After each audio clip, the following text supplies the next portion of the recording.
അപ്പോൾ ഇതൊരു side track. ഇനി അബ്രാഹത്തിലേക്ക് വീണ്ടും പോകാം. അബ്രാഹം ഈ ഓമന മകനായ ഇസഹാക്കുമായിട്ട് വളരെ സന്തോഷിച്ചങ്ങനെ ജീവിക്കുമ്പോൾ ഒരു ദിവസം കർത്താവ് വിളിച്ചു, അബ്രഹാം. കർത്താവേ, അബ്രഹാം പറയൂ കർത്താവേ, നീ എന്ത് പറഞ്ഞാലും ഞാൻ ചെയ്യാൻ തയ്യാറാണല്ലോ. എനിക്കറിയാം. ഇവിടെയാണ് ഒബീഡിയൻസ്. ആദത്തോട് പറഞ്ഞത് അനുസരിക്കാതിരുന്നതിന് പകരമായിട്ട് അബ്രാഹം അനുസരണമുള്ളവരായി. എന്തോ ഒരു വലിയ വില കൊടുത്തിട്ടാണത്. അബ്രാഹം, ഞാൻ നിന്നോട് പറയുന്നു, പറഞ്ഞാലും നീ സ്നേഹിക്കുന്ന നിന്റെ ഓമന മകനെ എനിക്കായി മോറിയ പർവ്വതത്തിൻ്റെ മുകളിൽ ഒരു ദഹനബലി അർപ്പിക്കണം.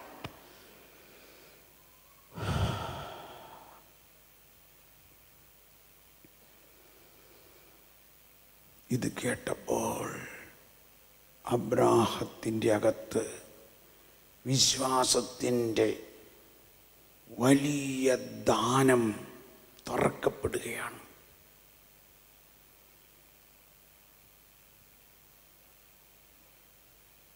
ഒരുപക്ഷേ ഏതാനും നിമിഷമെടുത്ത് കാണാം. അബ്രാഹം പറഞ്ഞു, yes Lord, I will do it. ഇതാണ് വിശ്വാസത്തിൻ്റെ പാറ. ഇവിടെയാണ് വിശ്വാസത്തിൻ്റെ പാറ.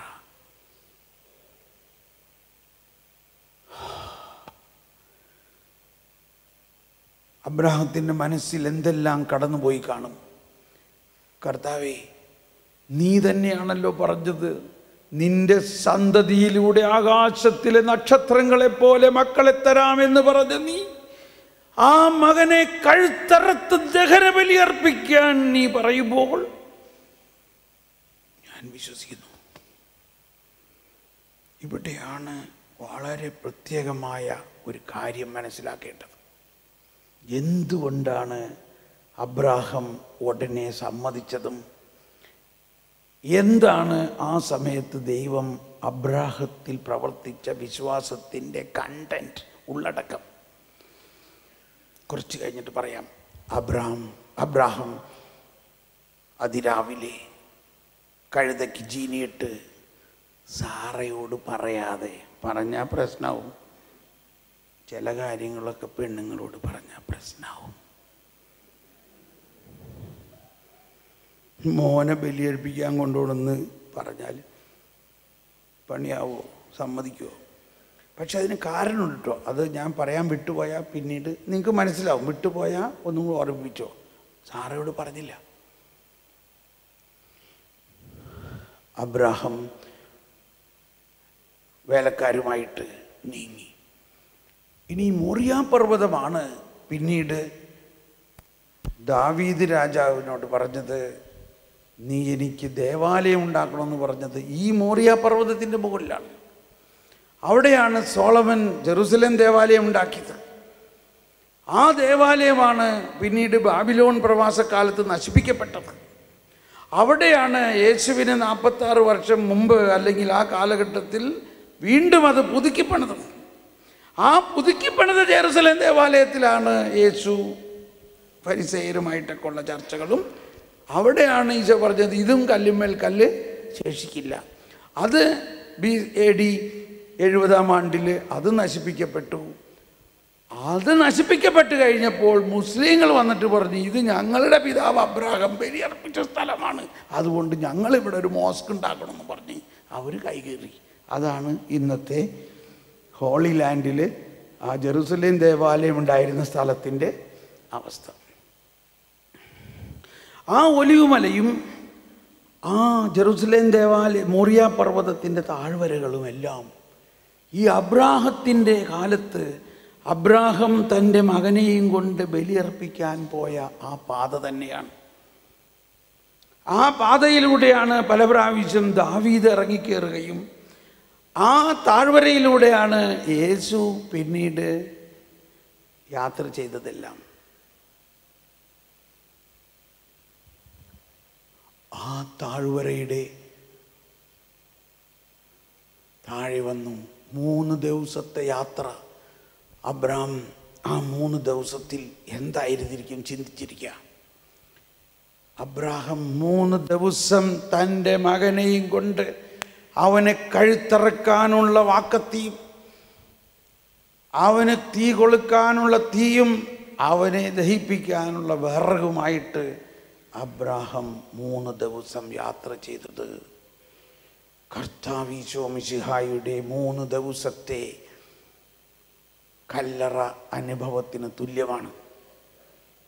3-ാം ദിവസം അബ്രാഹാം തല ഉയർത്തി നോക്കിയപ്പോൾ മോറിയ പർവ്വതത്തിൻ്റെ മുകൾ കണ്ടു. ഇനി പറയുന്ന വചനം ശ്രദ്ധിച്ചു കൊള്ളുക. അബ്രാഹാം തൻ്റെ വേലക്കാരോട് പറഞ്ഞു, നിങ്ങൾ ഇവിടെ നിൽക്കുവിൻ, ഞാനും മകനും മുകളിൽ പോയി ബലിയർപ്പിച്ച് തിരിച്ചു വരും. Praise the Lord. എന്തർത്ഥത്തിലാണ് അബ്രാഹാം ഇത് പറഞ്ഞത്? ആരെങ്കിലും പറയാമോ?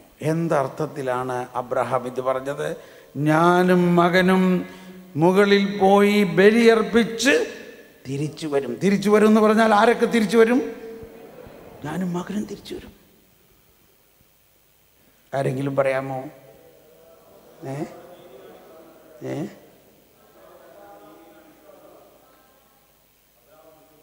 എന്ത് വിശ്വസിച്ചു? കർത്താവ് തന്നോട് നീതി കാണിക്കുമെന്ന് വിശ്വസിച്ചു. വേറെ ഏതെങ്കിലും?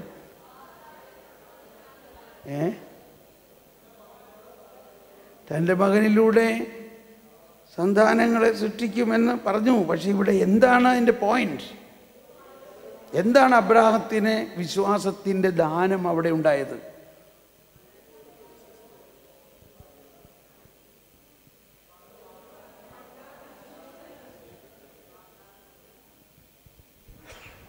ഓക്കെ, എബ്രായ ലേഖനം 11-ാം അധ്യായം 19-ാമത്തെ വചനം എല്ലാവരും എടുത്തു വായിക്കണം. മരിച്ചവരിൽ നിന്ന് മനുഷ്യരെ ഉയർപ്പിക്കാൻ പോലും ദൈവത്തിന് കഴിയുമെന്ന് അവൻ വിചാരിച്ചു. Price the Lord. അതാണ് വിശ്വാസത്തിന്റെ ഉള്ളടക്കം. ഒന്നെല്ലാവരും ഏറ്റു പറഞ്ഞേ, മരിച്ചവരിൽ നിന്ന് മനുഷ്യരെ ഉയർപ്പിക്കാൻ പോലും ദൈവത്തിന് കഴിയുമെന്ന് അവൻ വിചാരിച്ചു. അവൻ വിശ്വസിച്ചു എന്ന് വേണമെങ്കിൽ അവിടെ ബ്രാക്കറ്റിൽ എഴുതിക്കോ, അതല്ലേ നല്ലത്. അവൻ വിചാരിച്ചു. എന്തുകൊണ്ട് അവൻ വിചാരിച്ചു? അവൻ വിശ്വസിക്കുന്നുണ്ട്. ആ വിശ്വാസം അബ്രാഹത്തിന് കൊടുത്ത വിശ്വാസം എന്ന ദാനത്തിന്റെ ഉള്ളിലുണ്ടായിരുന്ന ഉള്ളടക്കമാണ്. വിശ്വാസത്തിന്റെ ഉള്ളടക്കം. ഇത് അബ്രാഹത്തിന് വെറുതെ കിട്ടിയതല്ല. അബ്രാഹത്തിനോട് ദൈവം പറയാണ്, നിന്റെ മകനെ ഞാൻ മോറിയ പർവ്വതത്തിൽ നീ ബലിയർപ്പിക്കാൻ പറയുമ്പോൾ അബ്രാഹത്തിന് കൊടുത്ത വിശ്വാസത്തിലുണ്ടായിരുന്നു, നിന്റെ മകനിലൂടെ ഞാൻ ലോകം മുഴുവൻ അനുഗ്രഹിക്കുമെന്ന് പറഞ്ഞ ആ വാഗ്ദാനത്തിന് മാറ്റമുണ്ടാകില്ല. ആ വാഗ്ദാനം നിറവേറ്റാൻ വേണ്ടി ഞാൻ അവനെ അറുത്താലും ദൈവം അവനെ ഉയർപ്പിക്കാൻ കഴിവുള്ളവനാണെന്ന്. അതാണ് ഉയർപ്പിൻ്റെ വിശ്വാസം. ഉയർപ്പിലുള്ള വിശ്വാസം ദൈവം അബ്രാഹത്തിന് അന്നേ കൊടുത്തിട്ടുള്ളതാണ്. ആ വിശ്വാസം കൊണ്ടാണ് അബ്രാഹാം ഇപ്പോൾ പറയുന്നത്. അപ്പം ഈ 3 ദിവസം ഉള്ള യാത്രയിൽ അബ്രാഹത്തിൻ്റെ ഉള്ളിൽ ഉരുത്തിരിഞ്ഞ ആശയം ഇതാണ്: വിശ്വാസം. ഞാൻ അവനെ അറുത്ത ബലിയർപ്പിച്ചാലും എൻ്റെ ദൈവത്തിനെ അവനെ ഉയർപ്പിക്കാൻ കഴിവുണ്ടെന്നും ദൈവം മരിച്ചവരെ ഉയർപ്പിക്കാൻ കഴിവുള്ളവനാണെന്നും അങ്ങനെ ദൈവം വാഗ്ദാനം പൂർത്തിയാക്കും. ഈ വിശ്വാസത്തോടെയാണ് അബ്രാഹാം ഇനി മോറിയ പർവ്വതത്തിൻ്റെ മുകളിലേക്ക് കയറുന്നത്. അബ്രാഹാം പറയാണ്, നിങ്ങളിവിടെ നിൽക്കുവിൻ, ഞാനും മകനും മുകളിൽ പോയി ബലിയർപ്പിച്ചു തിരിച്ചു വരും. Price the Lord. ഇനി അബ്രാഹത്തിൻ്റെ നടപ്പ് ഒരു നിശ്ചയദാർഢ്യത്തോടെയാണ്. മകനെ ഞാൻ ബലിയർപ്പിക്കും, അവനെ ഞാൻ കൊല്ലും, എൻ്റെ ദൈവത്തിന് വേണ്ടി അതും ഞാൻ ചെയ്യും, അനുസരണമായിട്ട് ഞാൻ ചെയ്യും. എന്നാൽ അവനെ തിരിച്ചു കിട്ടുമെന്ന് ഞാൻ വിശ്വസിക്കുന്നു. ഇങ്ങനെ മുകളിലോട്ട് പോകുമ്പോൾ വീണ്ടും പരീക്ഷിക്കപ്പെടുകയാണ്. പരീക്ഷണമാണ് അബ്രാഹത്തിന്. വിശ്വാസം പരീക്ഷിക്കപ്പെടുമ്പോഴാണ് അചഞ്ചലമാകുന്നുള്ളൂ. കുറേ ദൂരം പോയി കഴിഞ്ഞപ്പോൾ ഇസ്ഹാക്ക് ചോദിക്കുകയാണ്, അപ്പച്ചാ, ആമനെ, അപ്പച്ചാ, വിറകും തീയും നമ്മുടെ കയ്യിലുണ്ടല്ലോ, ബലിമൃഗം എവിടെയാ?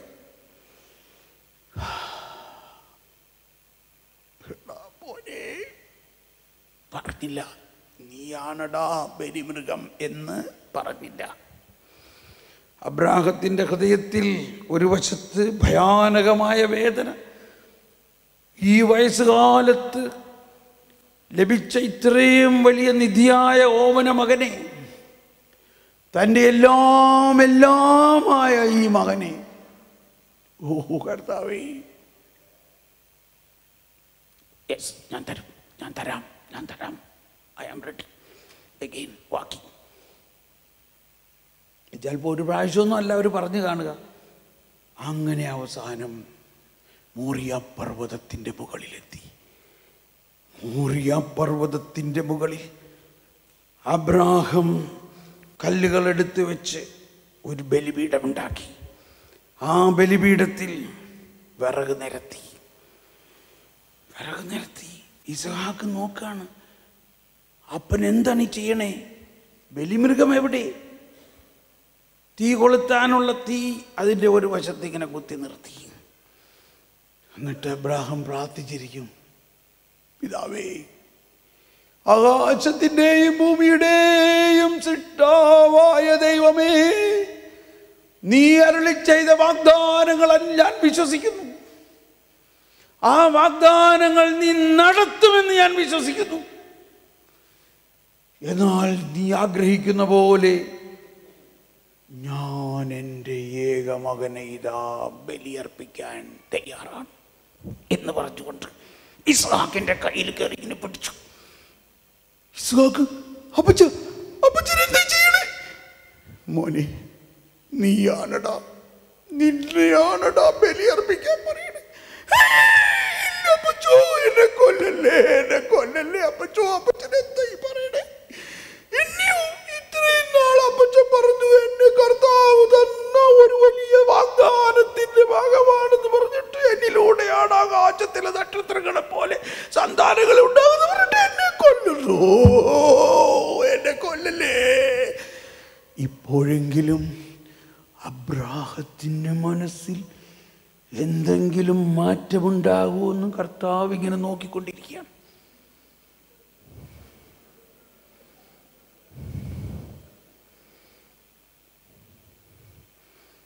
അബ്രാഹാം പറഞ്ഞു, മോനെ, എടാ മോനെ,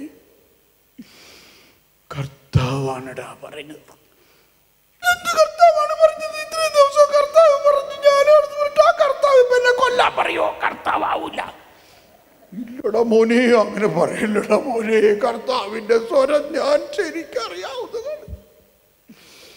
അപ്പച്ചോ, എന്നെ നോക്കുക, എന്നെ എങ്ങനെ കൊല്ലാൻ പറ്റും അപ്പച്ചനെ? അപ്പച്ചനെ എങ്ങനെ എന്നെ കൊല്ലും അപ്പച്ചോ? മോനെ, അങ്ങനെ പറയലടാ, എനിക്ക് പറ്റില്ല അപ്പച്ചോ, എന്നെ കൊല്ലല്ലേ, എന്നെ കൊല്ലല്ലേ. ഓ എൻ്റെ ദൈവമേ, ഞാൻ എന്ത് ചെയ്യും? കൊണ്ടനെ, എടാ മോനെ, നിനക്കറിയോ നമ്മൾ എന്താ വിശ്വസിക്കുന്നതെന്നറിയോ? എൻ്റെ കണ്ണിലോട്ടൊന്ന് നോക്കൂ നീ.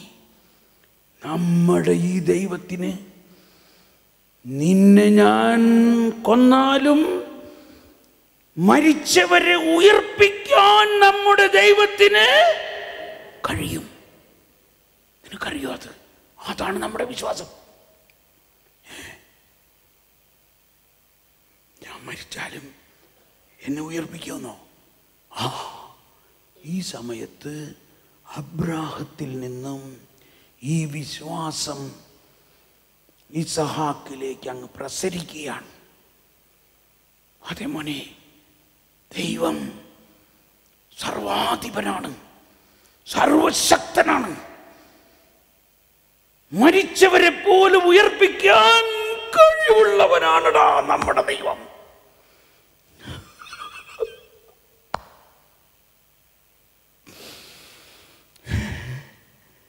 എന്നാ ശരി അപ്പച്ചോ, ഇതാ ഞാൻ.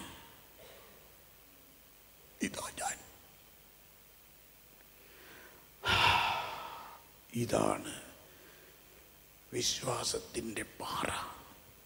അവിടെ ഈ വിശ്വാസം മനുഷ്യവംശത്തിലേക്ക് മുഴുവനും പ്രസരിക്കുകയായിരുന്നു. അബ്രാഹാം ഇസ്ഹാക്കിൻ്റെ കൈ കെട്ടി, കാലുകൾ കെട്ടി കിടത്തി. ഓ ദൈവമേ, ഇതാ ഞാൻ, എനിക്ക് ഉത്തരമരുളണമേ.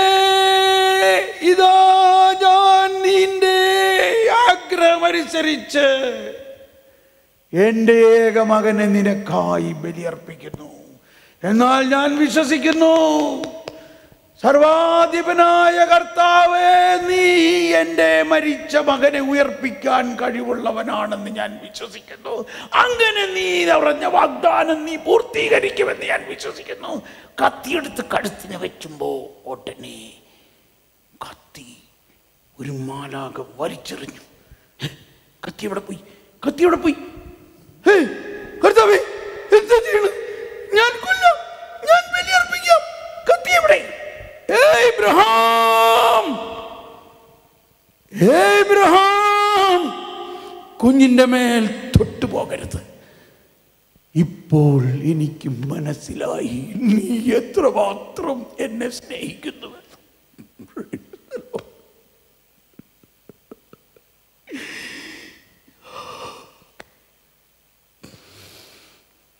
ഇപ്പോൾ എനിക്ക് മനസ്സിലായി നീ എത്രമാത്രം എന്നെ സ്നേഹിക്കുന്നുവെന്ന്. ഏബ്രഹാം, നീ നിന്റെ ഏകമകനെ പോലും എനിക്ക് തരാൻ മടിക്കായികയാൽ, നീ നിന്റെ ഏകമകനെ പോലും എനിക്ക് വേണ്ടി ബലിയർപ്പിക്കാൻ മടിക്കായികയാൽ ഞാൻ നിന്നോട് ശപഥം ചെയ്യുന്നു. Praise the Lord. ഞാൻ നിന്നോട് ശപഥം ചെയ്യുന്നു, നിന്റെ സന്തതിയിലൂടെ ലോകം മുഴുവനും അനുഗ്രഹിക്കപ്പെടും. Through your offspring all nations will be blessed. तुम्हारे संतान द्वारा समस्त संसार पर अनुग्रह बरसाता रहूंगा. ഇതാണ് വിശ്വാസത്തിൻ്റെ പാറ. ഈ ഉടമ്പടി മാത്രമല്ല, ഉടമ്പടിയുടെ അചഞ്ചലതയെ ഉറപ്പിച്ച ശപഥത്താലാണ് ദൈവം രക്ഷ, നീതി ഈ ലോകത്തിലേക്ക് പ്രസരിപ്പിക്കുന്നത്. ഈ ഉടമ്പടിയിൽ നിന്നും ദൈവത്തിന് പിന്നോട്ട് പോകാൻ പറ്റുമോ? ദൈവം അബ്രാഹത്തിനോട് ചെയ്ത ശപഥം അബ്രാഹത്തിനോട് മാത്രമല്ല, അബ്രാഹത്തിന്റെ എല്ലാ സന്തതികളുമായിട്ടാണ് ചെയ്തത്. എബ്രായ ലേഖനം 6-ാം അധ്യായത്തിൽ 17 മുതൽ 19 വരെയുള്ള വചനം ഒന്ന് കേൾക്കാം. ദൈവം തന്റെ തീരുമാനത്തിന്റെ അചഞ്ചലത വാഗ്ദാനത്തിന്റെ അവകാശികൾക്ക് കൂടുതൽ വ്യക്തമാക്കി കൊടുക്കാൻ നിശ്ചയിച്ചപ്പോൾ ഒരു ശപഥത്താൽ ഈ തീരുമാനം ഉറപ്പിച്ചു. പഠിപ്പിച്ചു. മാറ്റമില്ലാത്തതും എല്ലാവരും കരം ഉയർത്തി ഒന്ന് ശബ്ദം ഉയർത്തിയേറ്റ് പറഞ്ഞുകൊണ്ട്, മാറ്റമില്ലാത്തതും ദൈവത്തെ സംബന്ധിച്ച് വ്യാജമാകാത്തതുമായ ഈ രണ്ട് കാര്യങ്ങളിലൂടെ നമ്മുടെ മുൻപിൽ വയ്ക്കപ്പെട്ടിരിക്കുന്ന പ്രത്യാശ മുറുകെ പിടിക്കുന്നതിൽ യത്നിക്കുന്ന നമുക്ക് വലിയ പ്രോത്സാഹനം ലഭിക്കുന്നു. ഈ പ്രത്യാശ നമ്മുടെ ആത്മാവിന്റെ സുരക്ഷിതവും സുസ്ഥിരവുമായ നങ്കൂരം പോലെയാണ്. Praise the Lord. ഇതാണ് നമ്മുടെ വിശ്വാസം. ഈ രണ്ട് കാര്യങ്ങളെ മുറുകെ പിടിക്കുക. നമ്മുടെ വിശ്വാസത്തിൻ്റെ അടിസ്ഥാനമാണിത്. എന്താണത്? അബ്രാഹത്തിനോട് ദൈവം ചെയ്ത ഉടമ്പടിയും ആ ഉടമ്പടിയുടെ അചഞ്ചലതയെ ഉറപ്പിച്ച ശപഥവും. ഈ രണ്ട് കാര്യങ്ങളിൽ നിന്ന് ദൈവത്തിന് പുറകോട്ട് പോകാൻ പറ്റില്ല. നിങ്ങളത് വിശ്വസിക്കുന്നുവോ? ഇനി നമ്മൾക്കിപ്പോൾ മനസ്സിലായി എന്താണ് അബ്രാഹത്തിന് കൊടുത്ത വിശ്വാസത്തിൻ്റെ ഉള്ളടക്കം എന്ന്. മനസ്സിലായോ ഇല്ലയോ? ഒന്ന് എഴുന്നേറ്റ് നിന്ന് സ്വതന്ത്രമായെന്ന് സ്തുതിച്ചുകൊണ്ട് അത് മുഴുവനും നമുക്ക് ലഭിച്ചു കഴിഞ്ഞിരിക്കുന്നു എന്ന് വിശ്വസിക്കുക. ആ വിശ്വാസമാണ് നമുക്ക് ജ്ഞാനസ്നാനത്തിലൂടെയും സ്ഥൈര്യലേപനത്തിലൂടെയും വിശുദ്ധ കുർബാനയിലൂടെയും യേശുക്രിസ്തുവിൽ വിശ്വസിക്കുന്നവർക്കെല്ലാം ഈ വിശ്വാസം അവകാശമായിട്ട് ലഭിക്കുകയാണ്. ഒന്ന് സ്വതന്ത്രമായി സ്തുതിച്ചുകൊണ്ട് അങ്ങ് തുറന്നങ്ങ് സ്തുതിച്ച് കർത്താവിന് നന്ദി പറയുക. Hallelujah, hallelujah.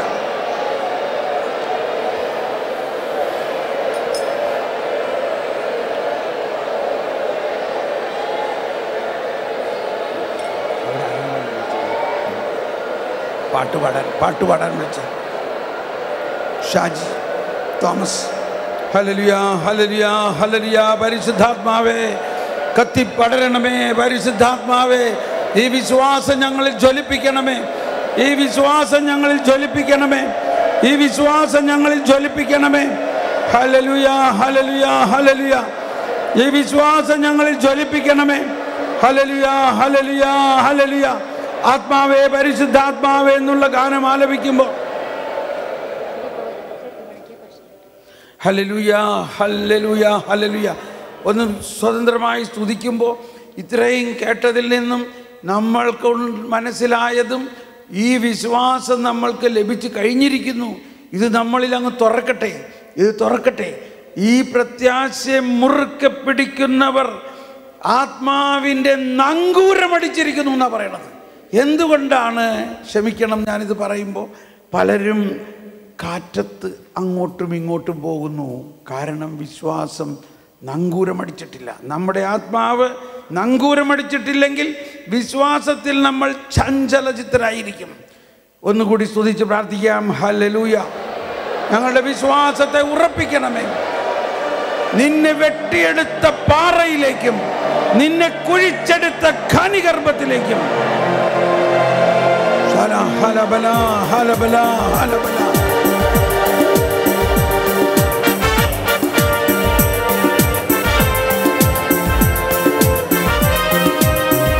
ഞങ്ങളുടെ വിശ്വാസം വർദ്ധിപ്പിക്കണമേ. ഞങ്ങളുടെ വിശ്വാസം വർദ്ധിപ്പിക്കണമേ. ഞങ്ങളുടെ വിശ്വാസം തുറക്കണമേ. ഞങ്ങളുടെ വിശ്വാസം അഭിഷേകം. പരിശുദ്ധാത്മാവേ, ആത്മാവേ, പരിശുദ്ധാത്മാവേ, എന്ന് ഭയത്തിൽ വാഴും ആത്മാവേ, നിറയണമേ, എന്നിൽ നിറയണമേ. ആത്മാവേ പരിശുദ്ധാത്മാവേ, ആത്മാവേ പരിശുദ്ധാത്മാവേ, എൻ ഹൃദയത്തിൽ വാഴും ആത്മാവേ, നിറയണമേ, എന്നിൽ നിറയണമേ.